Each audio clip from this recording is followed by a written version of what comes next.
Internet, and welcome to another episode of My Cool Friends. We go live every Friday at 8:30 p.m. Eastern Standard Time. If this is your first time joining us, first of all, hello. It's so nice to have you here. You can find all of our past episodes over on our YouTube channel. If you're wondering, how in the world do I do this YouTube thing? Well, our official challenge is going to be starting next Monday. And I look forward to seeing all of you there. Today, ladies and gentlemen, we have a very, very special guest with us today. He owns the honorable title of the King of Customer Journeys. And he has also mastered the fine wizarding art of building a relationship with your audience. I know, so foreign. Ladies and gentlemen, please help me welcome with homemade sound effects, Mr. George Bryant. Thanks for having me, man. I have a little intro jealousy. I was jamming to your video intro. It was a good one. I liked it. I am so glad. I like to bring the late night talk show vibe and make everyone feel special. No, it's like it definitely fits for the Friday night, like perfect time, getting ready. I love it. The energy's on point. Thank you very much, George. Must tell you that from the moment that I've started following you, I have been thoroughly entertained by your Facebook posts. And you've mastered this fine art. Like, I've always called it meme marketing. Some might call it bringing that human side to business.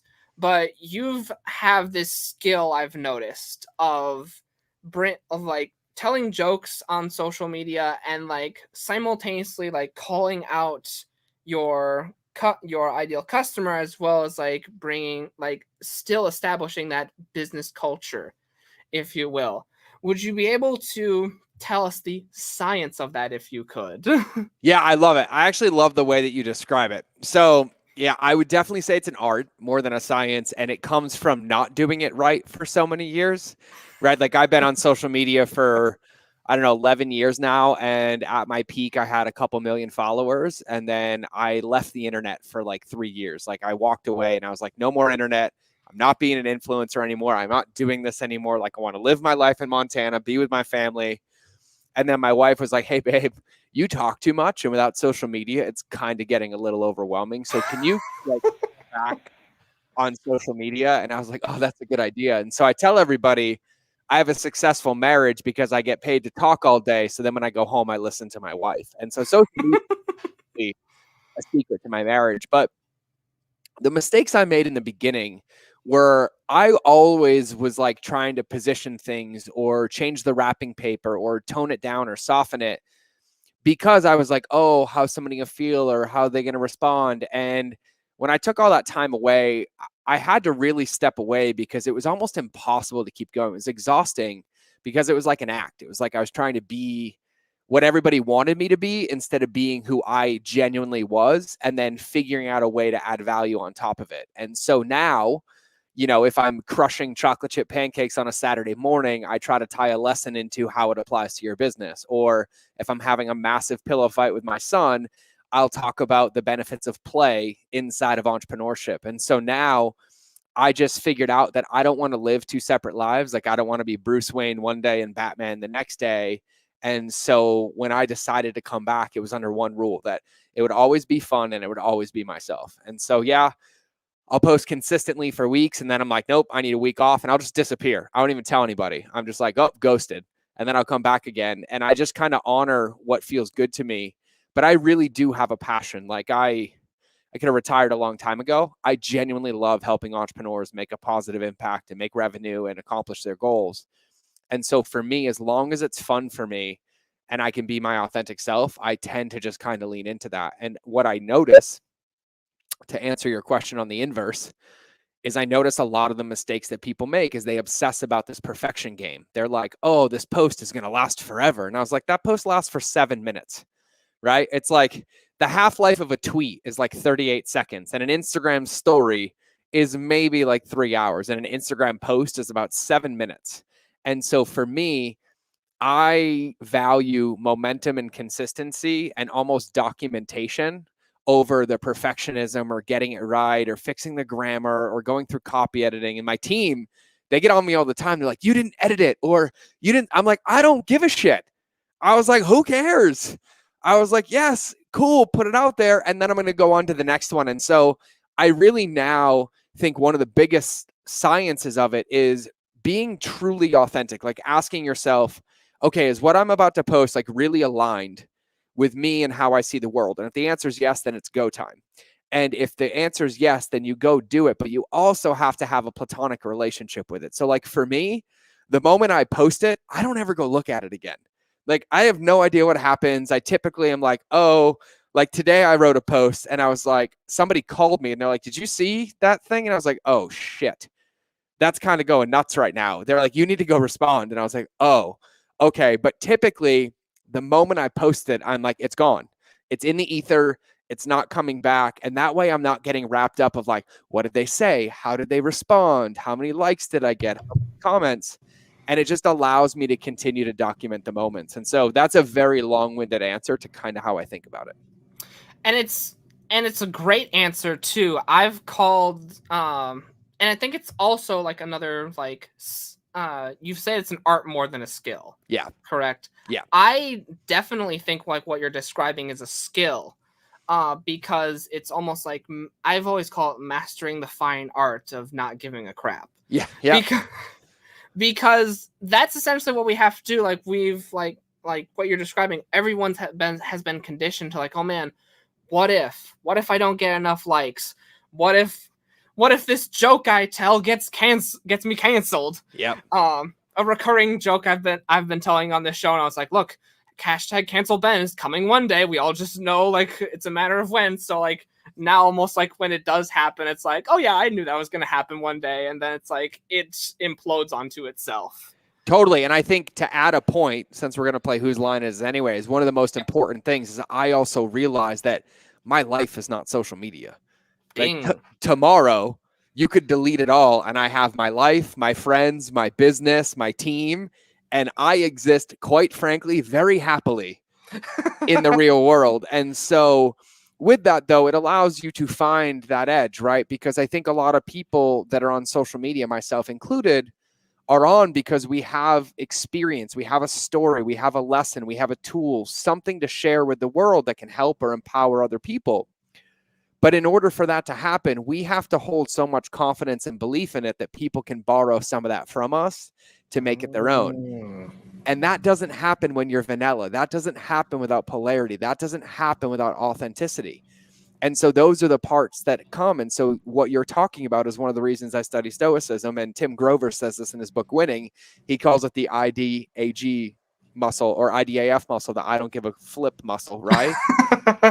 And he's like, what you start to understand about the people that change the world is that they practice flexing it more than any other muscle. And it's not because they don't care about you or they don't care about the response. It's that the moment you start to care, it manipulates your truth and it turns it down to a point where it's no longer effective. And it definitely took me 8 years, 9 years potentially doing this. I mean, millions of followers, and I've been all over stages, every size. And I've had people walk out of the room. I've had people sit down. I've had people praise me and people hate me. But at the end of the day, like when I go to bed, I'm like, God, like that was my truth today. Like that's what felt good to me today. And that's what I kind of honor and protect over everything. Yeah. And I'd love to, you answered this a little bit in your question, but I still want to throw the question back at you because I'm sure you're going to have a juicy answer. It's that so many times, we say like, oh yeah, just be your authentic self, and then like he's nodding and giggling. And then so many times it's like, when you're young, you haven't quite figured out who that is. When you're getting a little older, it's like, oh man, like I kind of know who that is, but I'm a little worried about being, whether it be figuratively or metaphorically, on the stage. Yeah. And so what does it mean to you to be like authentically yourself? Such a good moment. Such a good question. And really, the first part of that answering is like understanding what like authenticity is. And authenticity is not who I was yesterday or who I'm choosing to want to be 5 days from now. It's like in this moment, how do I honor this moment? And so for me, for years, I got it wrong because I used my past and my story as a way to quote unquote be authentic, right? But the moment you call it authenticity, you're no longer being authentic.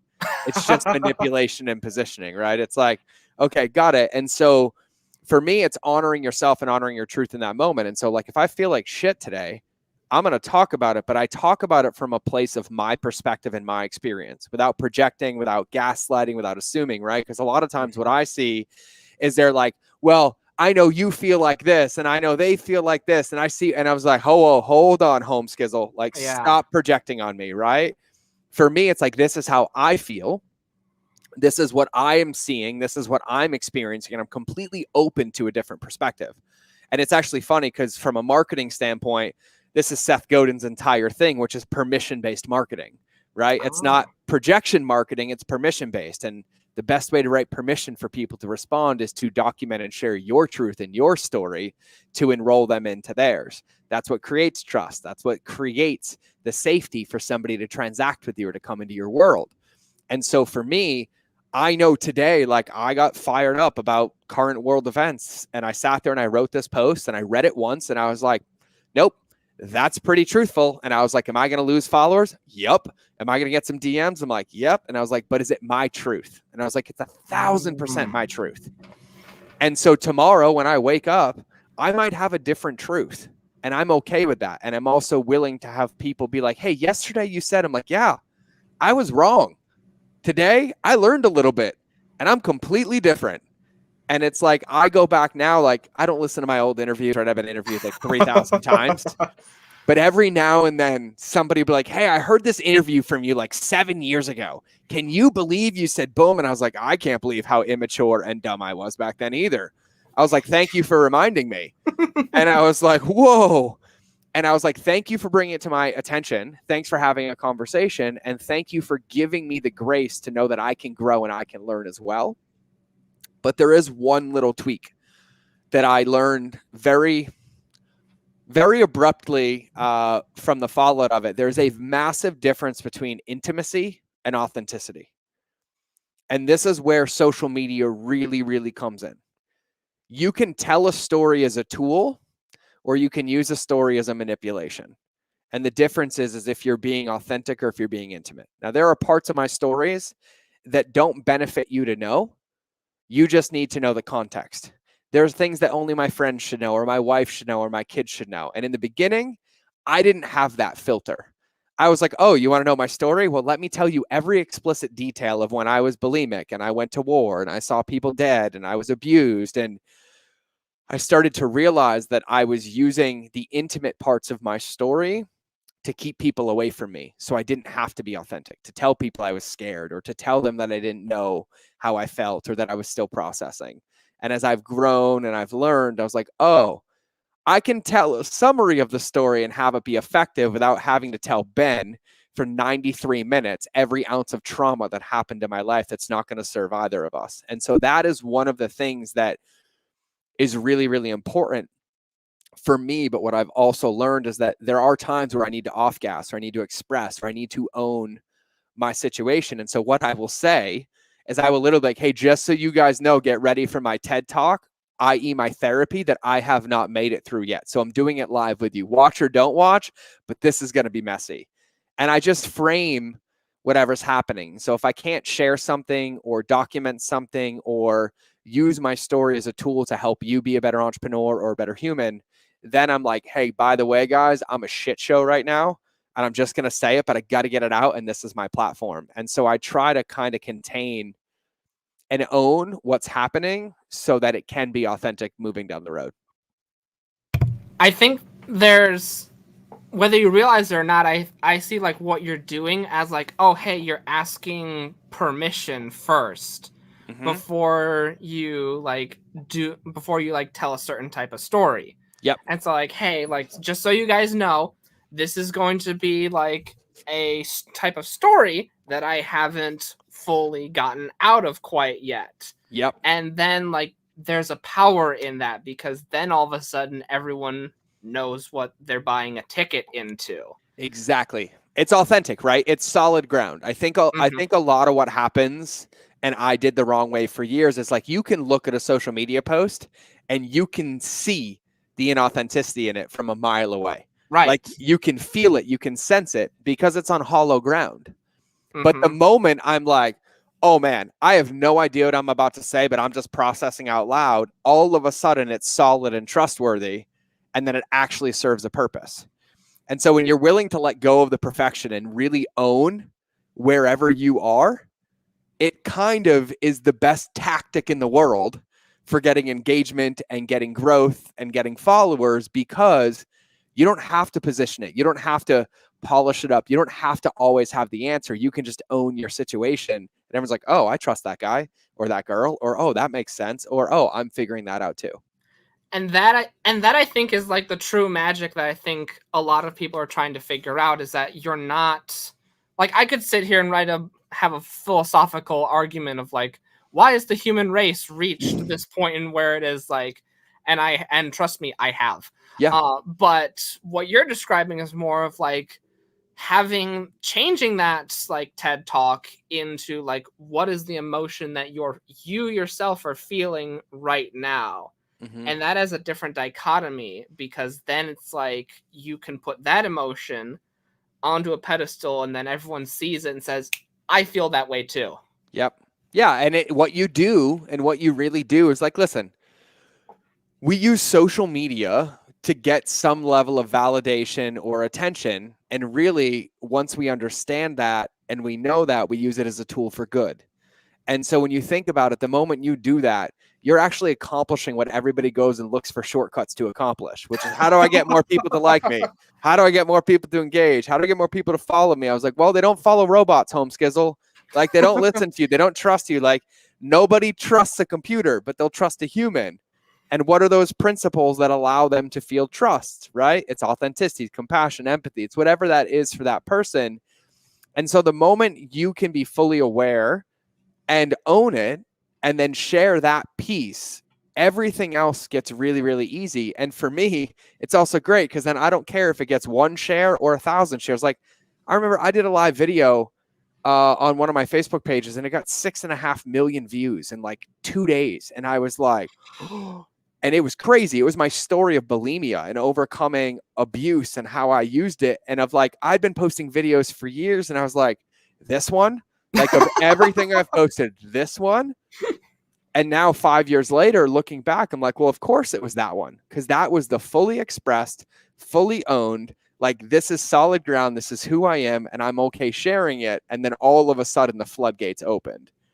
And wow. So it's just something that I've learned through experience as well. Like, I know that I'm going to grow and I'm going to learn and I'm going to say things that are probably inaccurate or give advice or things that don't work anymore. But as long as I'm confident and I own that, like, I'm learning or I'm solid, I don't have to worry about keeping up a story or like, well, who was I last week? And who did I say I was going to be 3 weeks ago? And like, what was that outfit that I said I wore every day that I didn't really own and I rented? Like, no, it's like, no, this is just who I am. It's pink shorts every day. It's pink shoes. Most of the time it's shorts. I say crazy stuff. I go off topic. I go on long rants. And it's funny because, like, I do trainings with people and I was like, all right, guys, just so you know, I scheduled another call 90 minutes later, so I can't take you over this time. And they all laugh at me because I've had them on 5-hour trainings before. And they're like falling asleep on me. And so the moment I own it, they're like, oh my God, ha, ha, ha, ha. It just creates this level of trust and safety that prioritizes the human experience in the relationship over everything else. So I'd love to keep this conversation going with another question. Let's go for it, man. And I understand that you are one of the guys to go to because of everything we've talked about so far. You're one of the guys to go to when it comes to emails and email marketing. And I will tell you from my perspective personally, not only am I horrible and a dread when it comes to writing, but I also get this I'm not gonna say like stage fright, but I guess that's the best word to describe it. Like text fright of like, oh man, there's people who I can voice to. What do I say? And then I eventually say nothing, and then the entire list goes cold, and then it's a paradox unto itself. Yep, self-fulfilling prophecy. Yep. And so, what sort of advice can you give in this department? Yeah, so I think there's a couple ways to look at it. So the first thing I would say is that, do I think email is important? Yeah, of course. Do I think customer journeys are important? Yes. Everybody needs to have a customer journey, right? If you ever want to have a customer, because your job as the authority is to know where they want to go and hold that possibility before they get there. Hence why they're paying you, right? I'm paying you, or I'm giving you my email to get me to this place that I've never been. And so you have to have some level of clarity of like what that next stepping stone is. So that's number one. Number two, I've done $2-3 million a year without ever having an email list. No website, no social media, just through word of mouth, relationships, and everything else. Then my wife's like, go back on social, right? You don't have to have an email list. But what you have to understand is that if you do, your job is to set the expectation and the paradigm of that relationship. And so you have one or two options. One, you collect people's emails and you let them know, I'm scared shitless of emailing you, so you're probably only going to hear from me like once every month or once every 3 months. And then the expectation is set, right? It's just like dating. It's like a relationship, right? Or number two, you're like, hey, I'm going to be emailing you. This is a way for me to automate these relationships, to add more value, to give increased touch points, but you have to own what makes you feel comfortable. I know people that love using like ManyChat or text messaging and like are scared of email. I can solve it in about 10 seconds. But what you have to be is that you have to realize that if you're an athlete and you're comfortable playing baseball, it's not my job to convince you to go try out for the NFL and get smashed. Like, that's not my job. And that's not good for you either, because you can only be your best business self or your best entrepreneurial self where you're comfortable. But you do have to have a way to communicate with your customers, because marketing is not a one-way dictatorship. It is a two-way, long-term, value-based relationship. Two-way being the most important part, right? And so email tends to be one of the most effective tools for me. And if anybody hasn't realized, people still have AOL and Yahoo email addresses. It's not going away. Never, right? Maybe in 20 years, but even right now, everybody logs into every bank account, every website, every single thing is done with email. And it is a direct connection to somebody's life. And I look at it like it's a text message. So contextually, that's really important to understand, right? So number one is it's your job to set the paradigm. So you have two choices. You either own that you never want to send it, and you tell people when they give you their email that they're never going to hear from you except for maybe like a Christmas card or, oh, I was thinking about you and I just felt bad for not emailing you. I don't recommend that personally. What I recommend is realizing that email marketing is no different than texting your friend. And if I said, hey, Ben, did you text anybody today? You're most likely going to say yes. Hey, Ben, did you send anybody a message today? You're most likely going to say yes, right? That's how I look at email. I see people overcomplicate it all the time. Who here thinks that people want to read a fucking 5-minute email? No. Just like nobody likes getting 7 text messages in a row before they have a chance to respond. And nobody likes getting a Facebook message that is 3,300 words long. Like, get out of here. These are my greatest pet peeves. Right? And so it's really funny, because if that's your pet peeve, then you email your customers like you would want to be emailed. That's the game. How frequent, how often, how long, and what would you want to deepen that relationship or to help people? And if you can think like that and just realize that they have trusted you, they have entrusted you with your leadership abilities, and that is a tool in your toolbox that you can utilize to help them get to whatever after state that you said you can help them get to, whether it's a YouTube channel, whether it's marketing or social media or whatever, then you have a tool at your disposal that is very, very effective at helping you do more and better at what you do by automating it.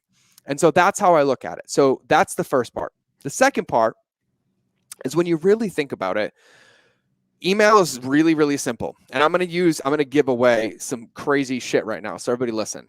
When somebody gives you their email, they should be giving you their email in exchange for something of value. And 99% of the time, it's either a lead magnet or a paid program, something along those lines. So if you have a sign up for my newsletter, stop it. It's stupid. It's like asking somebody to sign up for spam mail in their mailbox. Like, nobody wants your fucking coupons. Stop. Doesn't help people. They're collecting an email. They're never going to read it. There's no point in getting it. So that sign up for my newsletter, or I'll send you weekly tips. Get out of here. The ambiguity will kill you, right? Be specific and help people. So if you're going to give away a lead magnet, if you're going to give away or sell a program, that typically means you're going to take somebody somewhere. So let's say for you, you're like, hey, I'm going to teach you how to launch your first YouTube video in 14 days. Awesome. Cool. Give me your email. I'll take you through it. There are only two different journeys that you can design. You can design a journey based on duration, which is time, or direction, which is based on steps. And so if you said, hey, George, give me your email and I'm going to teach you the 3 most important steps to launch a YouTube video, well, that would be a direction-based journey. If you're like, hey, George, I'm going to teach you how to launch your first YouTube video in 14 days, that would be a duration-based journey. Can anybody guess how long the duration-based journey should be? Probably 14 days. 14 days. Can anybody guess how long the direction journey should be? Should be however long it takes to effectively teach somebody those 3 steps. That's it. Oh. Everybody complicates this. And so it's like, oh, cool. So then you take out this magical thing called a sticky note, right? And you write 14 of them, and you write day 1, day 2, day 3, day 4, day 5 through 14. And you're like, what's the one thing that I want them to do every single day? Because if you give people 3 options, they'll take none. If you give them 1, they'll do it. Your job is to get them there. So what is the one thing? And you write them on sticky notes, and all of a sudden your magical emails have written themselves on 3M Post-it notes before you ever typed anything in a Google Doc that you stared at and couldn't get the words out. Wow. And so it's the intentionality of the journey that makes a difference, right? If you think you go in a grocery store and you're walking where you want to walk, you're out of your flipping mind. They've designed the journey entirely. If you walk into an Apple store, do you think you're doing what you want or you're doing what they want? They've everything is carefully laid out for you. 1,000%. Digital marketing is no different, but it's your job as the leader to predetermine the journey so that they can take it and achieve the result that you promised. I had a conversation similar to this yesterday on Twitch. We started talking about relationships. Funny enough, and this girl was saying, like, I don't like dating because no guys have like an absolute plan at all. It's just, hey, do you want to go out with me? And my response to this was, most guys don't have a plan because they don't think they'll get that far. And her immediate like knee-jerk reaction was, the reason why you don't get that far is because you don't have a plan. 1,000%. The correlations between dating and customer journeys are identical, right? Like when I study, and I'm a men's coach as well, right? We talk about masculine and feminine energy. We talk about consciousness work. The job of the masculine is to be the master of time and space so that the feminine can surrender and feel safe, right? No different than a customer. If you come to me and you're like, George, this is my biggest challenge, and I can say, hey, Ben, I have a crystal clear path to get you there in 30 days. You can feel safe, advocate the other 29 days, and focus on the moment. If you come to me and you're like, George, this is where I want to go, I'm like, I think I can help you, but I don't know how. You're effed because I just made it worse. I created more reactance in you than I did solution to your pain. Because now you're like, I thought you were the expert, but now I'm having anxiety and you have no idea where we're going. Like, Right. would you go get on an airplane without knowing where the pilot was going to fly you? No. Would you get in an Uber without giving them a destination? No. If you got in a taxi and you're like, hey man, do you know where the steakhouse is in Manhattan? And he's like, no. Are you going to go with him to get to that steakhouse? No. People overcomplicate this shit all the time. Your job is to know where you're going to take them so they can feel safe enough to give you their email or credit card to get them there. or That's the their game. phone number. Or their phone number. No joke, right? Because here's the thing, like it's the same with my wife. Like when I come home and I'm on some weak sauce and it's been rough and she's stressed, and I was like, well, I don't know. She gets nasty because now she has to do it. But I'm like, hey, baby, we got it. We'll do this. We'll do this. We'll do this. She's like, oh, I love you. And I'm like, I love you. Right. But it does require a level of confidence in yourself. Not that you can guarantee a result, but that you have a clear path to attempt. Right? Think about Olympians. Think about gold medalists. They all have coaches. Why? Yeah. Because the coach's job is to see what they can't see. It doesn't mean that they're going to be able to win gold. The gold is up to the athlete. The coach helps them navigate blind spots or see different possibilities. Right? It's a relationship. It's no different. And so to understand customer journey, you just have to realize that if you have a pool of customers and then you know where they are and you might only be one step ahead of them, your job is just to have an intentional, clear path of how they might get to where you are, and you have a customer journey. The end. And I think this is a great, so you said you're a men's coach. And so I think this is a great segue into the next question, which is like, let's say you've got like, what the journey is. Yeah. Let's say that you like, hey, yeah, I can totally take this person from destination A to destination B, but you're lacking that confidence to confidently map out the journey, or like confidently tell that person that this plane is going to go from here to over here. Your lantern isn't quite as bright as it should be in this dark tunnel. How do you solve that if that is the problem? Well, you have two options. One, realize you shouldn't be fucking teaching somebody yet. Or two, tell him, I'm confident we can get there, but I'm struggling a bit and I want to do this with you. Ooh. Those are the only two options. You either have to hold enough confidence that they can borrow some of it from you, or you have to be integrous and be like, hey, I know I can do this because I've done this for myself and a few other people, and I would love to do this with you. But to be frank, I'm petrified. But no matter what, I guarantee I'm going to stay in this with you as we figure it out. That also circles back to what we talked about social media at the top of the hour, which is that very heavy transparency that you have. Yeah. Like I'll be really frank with you. Like my clients, like Adidas, Reebok, Onnit, Vital Proteins, Men's Health, they pay me 6 figures for 3 days. I come in covered in tattoos, a mohawk most of the time, in shorts, and I walk into a boardroom and they're like, who the fuck are you? And I was like, I'm the guy that's going to crush your marketing and ethically scale your business. And I'm so clear and confident because I know what I can do, that they are just like, okay, whatever, right? And it's not even. And in the beginning, though, my first client was Men's Health. And here's what's funny. She's like, I need your help. And I was like, I know I can help you. And I was like, but I can't guarantee anything because quite frankly, I'm scared. And she's like, that's fine. I was like, but here's what I will tell you. I will not stop until we figure it out. And she's like, done. Check. Wow. And so it's not about like being like, I'm all put together or I have it all figured out. It's about owning your experience and being really authentic. Then there's no false expectations. There's no codependency between client or you. There's no any of getting enrolled and all. Are crystal clear that we are on the same page. And so, yeah, confidence comes and goes and ebbs and flows, 25, 35, 45 times a day, right? Everyone's like, George, how do you close high ticket deals? I was like, I get on the phone when I feel good and I don't get on the phone when I feel bad. And they laughed at me. They're like, what do you mean? I was like, I know, like in the day, like when I finish a workout, when I check what's going on with my team, like I am on fire. And they're like, all right, cool. I'm like, I also know what fires me up and lights me up. And they're like, cool. And I'm like, so then what do you do? I'm like, I schedule my sales calls then.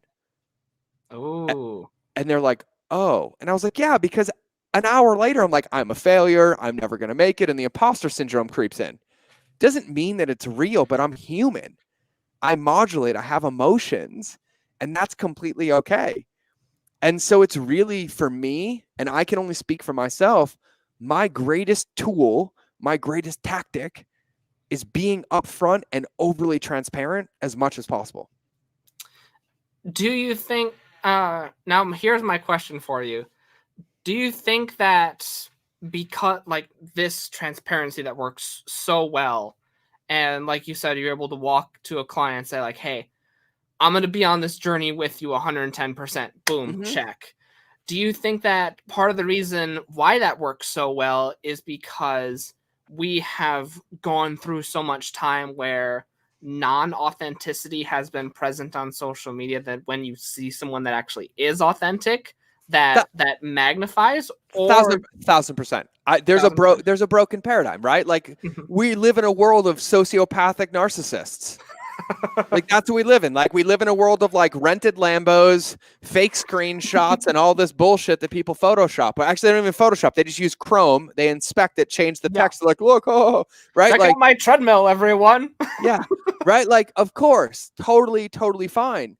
But this is what I say to people. I'm shocked that I get paid to do what I do, and all I teach people is how to be a decent human being.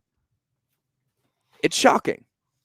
But at the same time, we do have to do that because things will always get out of balance. So I think most of the time, yes. But I think also you have to remember, like, what is the core need that somebody has in order to trust you with their credit card or with their secrets or with their pain? And it's safety. And have you ever felt safe trying to buy a car at a car dealership? No, right? Back and forth between the finance office 84 times. Like, here, I'm going to have it. Like, it literally feels icky, right? And so the moment you can be with somebody and make them feel like you're in it with them, regardless of all of that, that's where you establish that trust, and that's where you establish the safety. And we know that you've gone to some of the best restaurants in the world, right? The food's been amazing and the service has been horrible. And you've gone somewhere else where the food is a little less, but the service is impeccable. And which one do you go back to? You go to like the one that makes you feel comforted at home. 1000%. Because if we strip away the internet, we strip away the credit card, we strip away the marketing, what are we left with? We're left with a human who is choosing to trust another human to lead them into somewhere they've never been before. Right. And that's really the core of all of it, which is why I focus so heavy on relationships, right? Principles over strategies and tactics. Because can I convince any entrepreneur to pay me? Yes. It would be a bigger pain in my ass than it would be anything advantageous, right? Because it would be false premises, veiled things, codependent relationships, right? Like it would be nasty. I make it hard to pay me. Hard.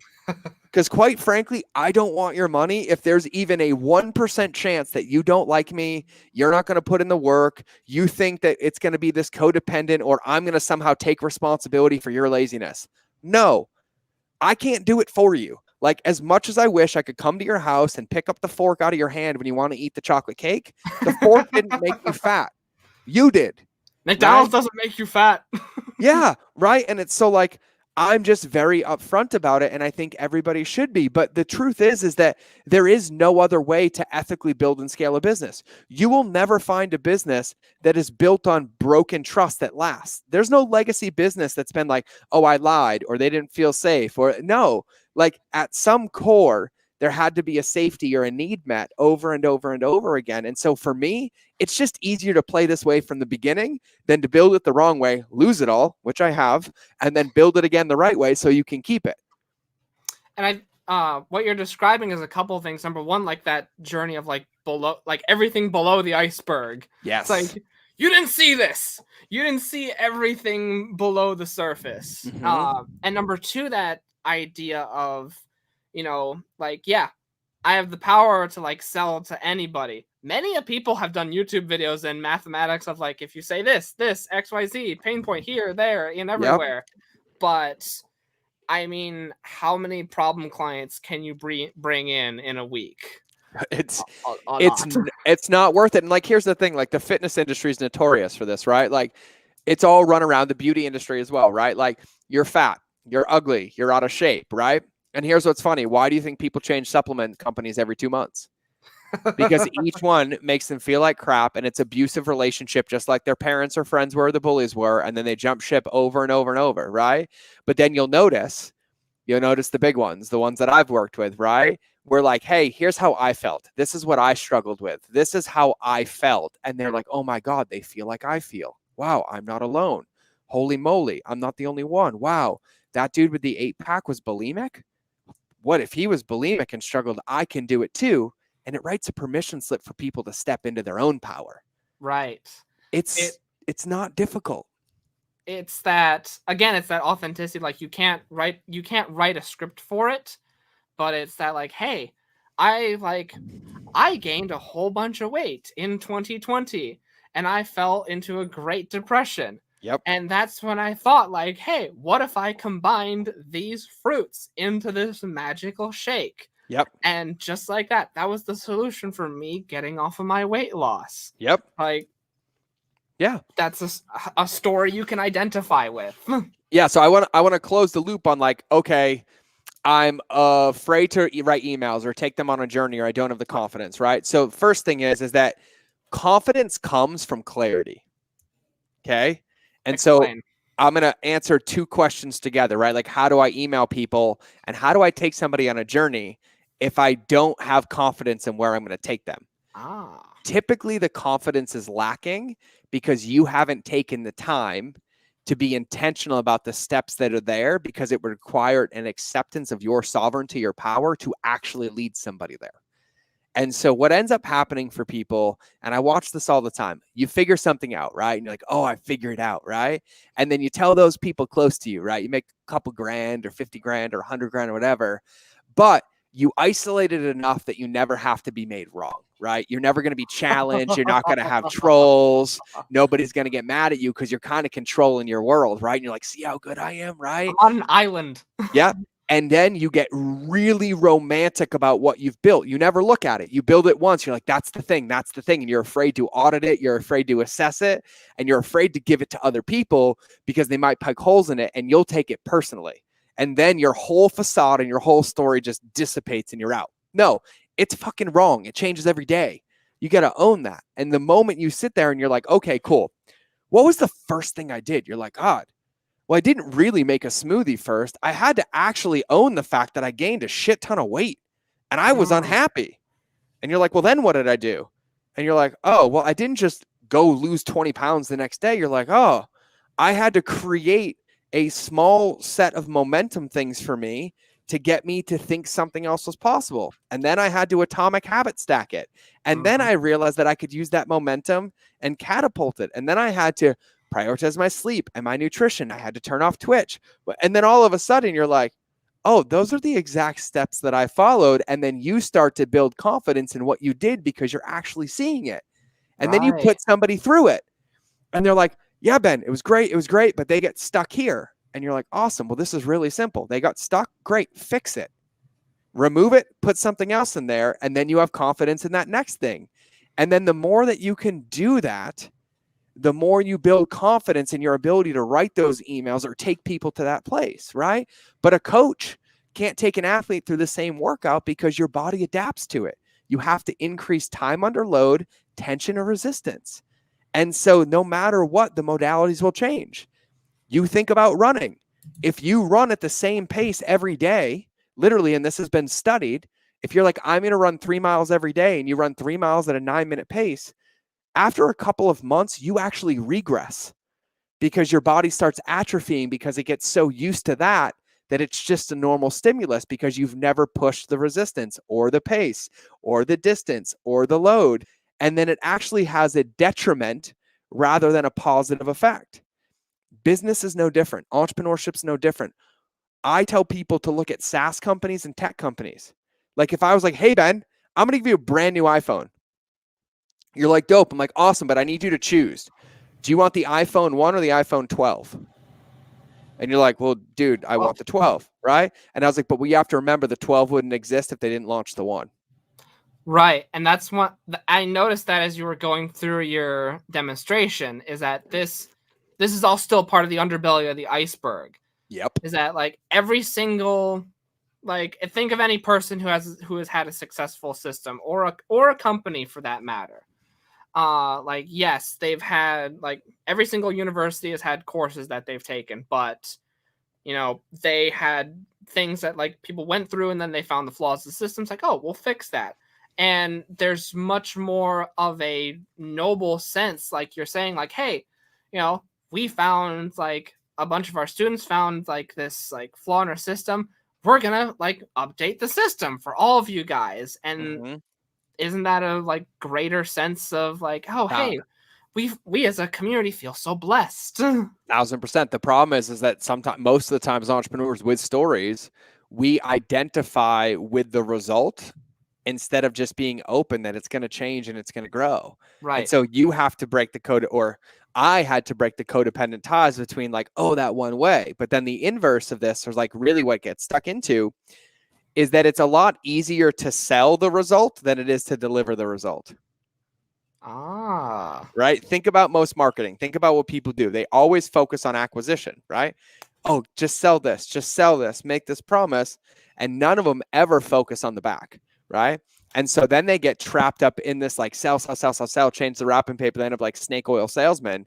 And I was like, yeah, but you don't have a business if you sell 100 things and none of them get results. You've actually created an inverse business that's going to end up going out of business because word of mouth marketing will destroy you, right? And so it's like, can you imagine if, like, everybody bought iPhones and they didn't work? Like, that almost happened, actually. I know. This story, like, they originally, like, had screens that would break and with keys in the pocket, and Steve Jobs said, look, no, do them all, like, take the loss. And so, like, you have to start to play with this. And so, like, it's really not about that you're not confident in the results.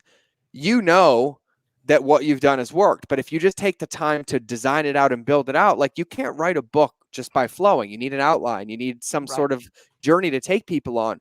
If you're just intentional about that, the selling part handles itself, because you have this clarity and confidence in where they're going to go. And you're able to articulate the after state, the steps they're going to take, probably better than they can. And then the sale takes care of itself. But most people teach, like, well, this is how to position it, and this is how you seed it, and you have 74 upsells and blah, blah, blah, and maximize. Yeah, fuck you. Right? No, this is really, really simple. Offers sell themselves when people get results.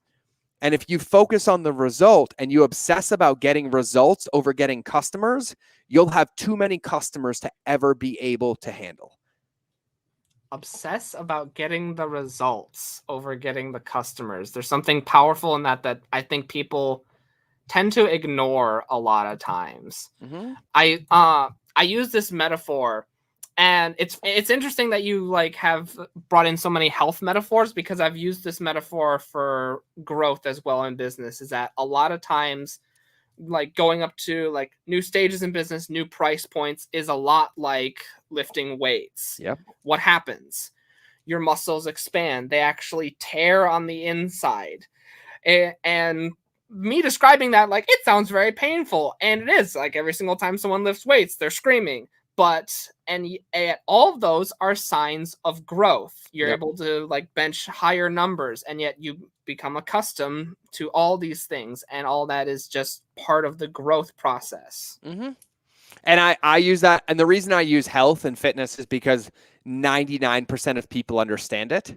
Mm-hmm. And they can relate to it, right? But it's like, it's so funny. And here's what's beautiful about this, right? We'll use running as an example, right?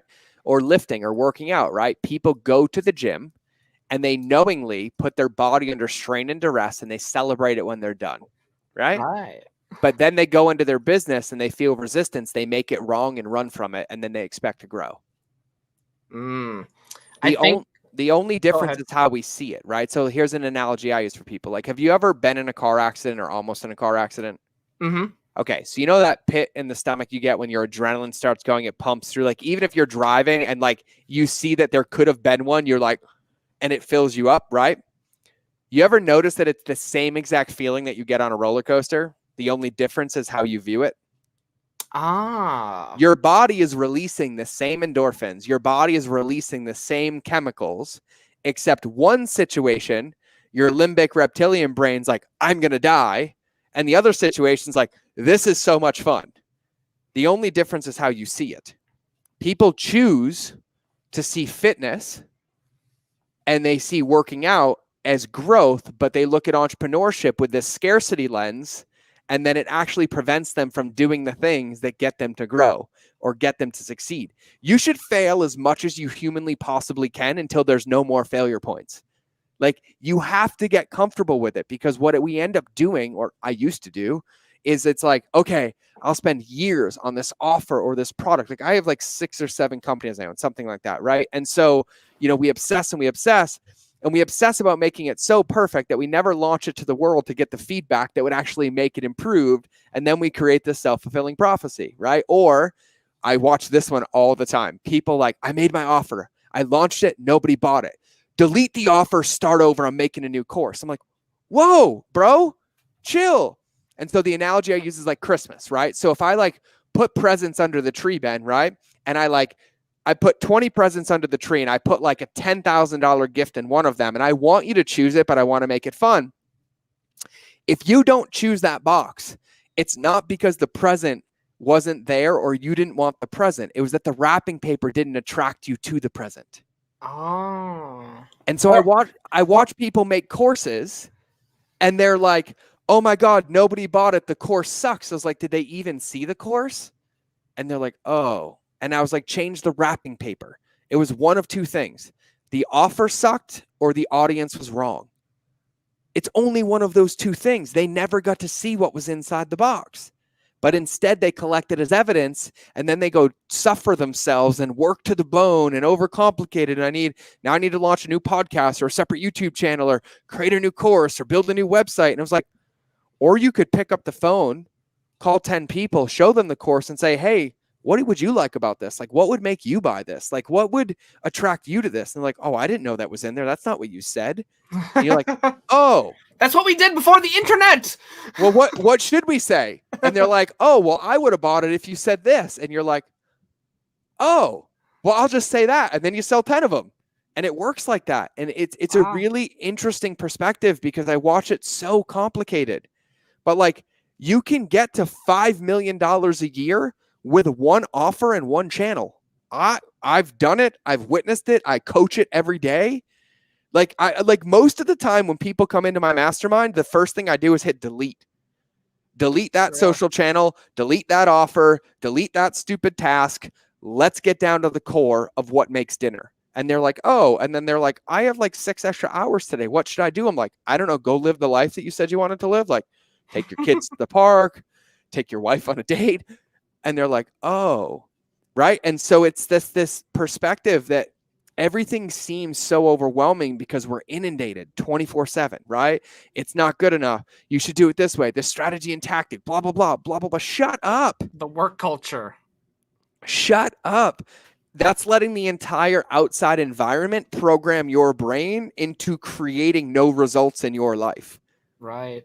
And so you have to control both, but it's a really interesting perspective, because I'm telling you, I don't care who you interview. If you interview any of my friends, some of them are worth multiple billions of dollars. Some do 500 million a year. They will all tell you the same thing. You must master your time, and you must master simplicity. That's it. Yeah. What you're describing is that, like, that art of like, hey, focus on this one thing. Don't be like, hey, I need to do like 7 of these other things. And a lot of times, like, when what you're describing, that process of like, oh, hey, something failed, that's a human process that like will take things from an emotional level rather than like, why didn't this work? Or we'll take things like, because I mean, it's our business. Of course, we put emotion into 1,000%. it. But once something fails, we see it as like, oh, I failed, not the offer failed. Yeah, oh, totally. And here's what's funny. Like, I use a running analogy for this one. It cracks me up, right? So it's like, okay, you're like, George, I want to run a marathon. Awesome, Ben, do it. And then you're like, you watch YouTube videos, you read books, you study nutrition for 6 months, and then it's race day. You're not going to run the marathon. None of that mattered because you never ran. But if you tell me you want to run a marathon and you put your shoes on and you go run a mile today, and then a mile tomorrow, and a mile the next day, after 6 months, I guarantee that you could run that marathon regardless of the videos in the books. In the business, you have to put your running shoes on and start training to get the feedback required in order to get to that goal, whether it be a 6-figure business, a 7-figure business. And when you get that feedback, you're typically presented with a crystal clear problem that then you go look up the answer to solve, and then you go run again. Yeah. Right? And it's like, oh, I went running and I got a blister. Cool. It's only one of two things. It was either your socks or your shoes. The end. Which one do you want to change? Change your socks. I got a blister again. Great. I guess it wasn't your socks. Change your damn shoes. Change your shoes. No blister. Go run further. Oh, I made it 4 miles and I passed out. I'm like, did you drink water? No. Okay, cool. I'll drink water next time. And that's the relationship that we have to have in our business. So we have to be so clear on what it is that we want to do and why we want to do it, that we're willing to put it into the world and build it, not try to perfect it and launch it. Yeah, I refer to this as the perfectionism that kills. Mm-hmm. It's like we want everything to be so polished, and yet that's the idea of it being perfect is the thing that prevents it from being perfect. That's the best paradox that exists out of all of them. It's the thing that literally prevents it from happening. And so, yeah, I think it's just so impeccable. Like when I was coaching all my students today on a call, and I was like, your success is guaranteed as long as you prioritize simplicity and consistency over everything else. Absolutely. Because those two inputs put into any model, pick a lean sick model, pick an agile model. You have suppliers, you have inputs, you have process, you have outputs, and you have the result, right? Well, if you keep putting the same inputs into the process, it's crystal clear on what's working or not. And over time, you'll be more efficient. You will learn what works and what doesn't work. And you just keep making iterations until it does work. And that's the definition of entrepreneurship. Like everyone's like, oh, well, when you guys launched your diaper bag company, you're doing $4 million a year and there's only 2 of you and you made it in 2 years. I was like, yeah, because I failed for 11 years. I was like, we did this one different. We're like, nope, we don't need funding. We need this. We're not doing this. We're doing one channel, boom, boom, boom. And I was like, yeah. So now, yeah, it's like I have the cheat codes. I've played Monopoly. It's like me playing my 4-year-old a Monopoly. Of course, I'm going to smoke check them, right? Like I know the game. There's I got a nerdy reference for you. Are you? Oh, I love it. There's like a new type of video game that's like gotten popular over the past couple years. Have you heard of roguelikes? I've heard of it. I don't play video games, but I have heard of it. Okay, it's like basically the genre of this game is that like they're short games, but you play them in bursts. So you'll play the game and like you'll go and you'll pick up upgrades, then eventually you'll die because the enemies will get too powerful. Yeah. And then you'll go back to the hub and you'll spend your currency to like get new upgrades and like get new weapons, and then you'll go and play the game again. And this system will just repeat over and over and over again until like eventually I'm getting a little bit further each time. I'm getting a little bit more powerful because I'm taking my currency back to the hub and getting more upgrades. And eventually you're able to go through the entire game in one burst and beat the game. And it's interesting how it's like every single time you're focusing on your progress, not the fact of, oh, I'm dying so much. Yeah, totally. I mean, one of my dear friends, Jeff Spencer, is one of my teachers and dear friends. He was an Olympian. He was Lance Armstrong and Tiger Woods' coach, right? So he's responsible for 76 gold medals at the Olympics. Wow. And the funny thing about it is he has this ability to just simplify everything. And he's like, he asked one of my students one day, because I had him come into one of my events, and he's like, can anybody tell me why Olympians win races? And they're like, everyone's like, yeah, because they beat everybody else. And he's like, no, because they don't know anybody else is in the race. And it was like, everybody was like, he's like, the moment you see anybody else, you lose the race. He's like, think about Michael Phelps. Michael Phelps only won that gold medal because in the last 100th of a second, the guy looked over and it slowed him down enough that Michael Phelps's finger touched 1/100th or 2/100ths of a second before him. And that's the reason the record broke. If the guy didn't look at Michael, he would have won that gold medal and disrupted that whole dynasty. It was because he looked. And it's really, really interesting because he says the same thing about progress. He's like, because you're only as good as your last race. And he's like, so you look at that race, what worked, what didn't work, what can I do differently? Go race again. And you focus on that progress. You focus on the milestones and you chunk it down. And yeah, it's super clear and crystal clear to have a vision. And this is what I tell my students. I'm like, listen, as long as you have a general direction that's somewhere in the 179 degrees to the front of you, I don't give a shit what it looks like. All I care is that you pick a direction that's forward and you take a step every day, because that iteration is what will help define that vision and chart your course. And I'd rather you that than think you want to go this way and then get halfway there and be like, woo, I want to go that way. Mm-hmm. And so what you say is so, so, so powerful. And we have to remember that the macro is created by focusing on the micro. And that's exactly how this is done. Same thing for an email, right? Everyone's like, oh, I want to email my customers every single day, but it's so overwhelming to write 30 emails. I was like, who said you had to write 30? Write 2 today, write 2 tomorrow, write 2 the next day, and now you're 3 days ahead. Celebrate the 2. It's like you just have to figure out how to chunk it down. We can pick an analogy all day. You can apply it anywhere in your life. Fitness, food, mindset, business. But what we have to have as entrepreneurs is we have to have a level of self-awareness and integrity that we hold ourselves to our potential, not to our excuses. Yes. Mm-hmm. Yes, this is my favorite one. I was looking for inspiration on Instagram. I'm like, for 6 fucking hours? I was like, oh, so what you're telling me is that you were scrolling through Instagram, consuming other people's content so you could make unoriginal content and say that it's yours, that nobody's going to respond to because you just copied somebody else? No, you want to be a creator, create. That means don't consume. Mm-hmm. And they're like, oh, and I was like, but why don't you be honest with me and tell me that you're just afraid to create and sit by yourself and stand in your confidence? And like, oh, okay, cool. And I was like, cool. So what would it take for you to be confident? And they're like, well, I'd have to do it more. I'm like, well, it's not going to do itself. Go record a damn video. Everyone has that backlog of like you talked about, like, oh man, like my first interview, like everyone's got a bad YouTube video that they started off with. Bro, if you Google my name, you will find 11 years of embarrassment. 11. And it's like, cool, I get better every time. And then I'm like already in this, and I was like, oh, I could have said that. I'm like, cool, I'll say it next time. George, this has been an absolute pleasure to get to sit down with you. Where can people find you? Yeah, I'll make it really, really easy. I like to do this. I don't like to hoard attention unless I can help. And so let me just tell everybody what I do. My favorite thing is helping entrepreneurs ethically build and scale their business, and I do it one of 2 ways. I either help you get to your first $8,000 to $10,000 a month consistently, or if you're already there, I help you get to your first $50,000 or $100,000 a month consistently. But I'm not going to help you unless you tell me how. So you just have to shoot me a DM on Instagram and say, hey man, here's my business. This is what I need. And then I will have my team personally send you a resource to help you on me. No email, no credit card. Like, I just genuinely want to help. I want to make sure that it serves you and that you like my flavor of crazy, because I am not collecting relationships that don't like me. And so my Instagram is It's George Bryant. So ITSGeorgebryant.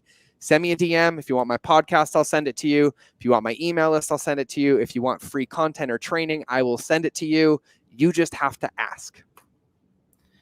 That is an absolutely generous offer. And all you have to do, ladies and gentlemen, is ask for it. That is not just George saying it. I think that's also a philosophy of life. Yes, sir. Good book, too. Ladies and gentlemen, thank you guys so much for joining us for an amazing jam-packed episode of My Cool Friends. We will be back next Friday for another amazing guest. Until then, ladies and gentlemen, I am your host. My name is Ben Ebig. Have a fantastic weekend. Bye-bye, everybody.